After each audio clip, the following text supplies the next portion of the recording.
I'm Allison from the Marion County Soil and Water Conservation District. We're here in downtown Indianapolis at Pleasant Street Produce, where the grower is using ecology and biomimicry of nature to produce mixed vegetables for the benefit of soil health and water quality. The way we're mimicking nature is by keeping a living root in the ground as much as possible. We can do this through intensive gardening through the summertime and early spring and late fall, and then we can use cover crops during times that normally would be fallow. This grower has actually had cover crops growing that were planted in the fall and now growing into the spring. So they've been capitalizing on photosynthesis, and we're basically turning carbon dioxide into sugars that will eventually feed our plants and feed ourselves. One good strategy is to plant transplants after spring growth cover crops. We're just chopping down the cover crop and planting the transplant right into it. It's good because when we leave that mulch on the soil surface, we get a lot of water conservation.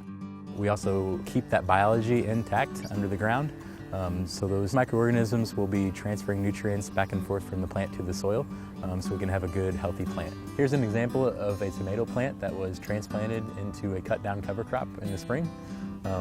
Here we've got a lot of biomass or mulch sitting on top of the surface. Eventually this will decompose and the nutrients will become part of our soil and become available to this tomato transplant. So this mulch is thick enough to give us a good weed suppressing mat throughout a lot of the season. As it decomposes though, we may need to add a little bit of extra mulch. The idea is to just keep this covered throughout the season. In the fall, when this mulch is breaking down, we can actually pull the mulch away and seed a cover crop into the soil. Or if it's broken down enough, we might be able to just come and seed on top of the mulch and get a good cover crop stand. When we have mulches and growing vegetables, it can increase our plant health. The plant actually is not touching a bare soil, which could lead to disease. So we've got it covered and we've got the vegetable plant growing up through that. This grower is growing mixed vegetables on an acre. So here he's got a cover crop that was planted in the fall. He's got a lot of spring growth here. He's actually going to be taking about 10% of his ground here and planting a summer cover crop.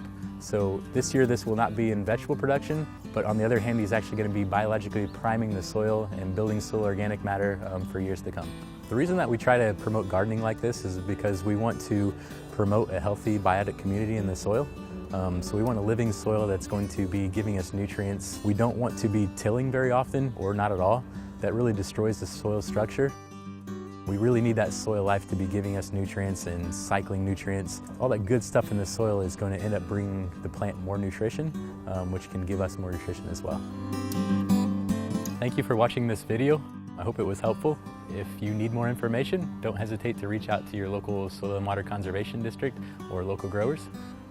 We hope you can use some of these practices to make a difference.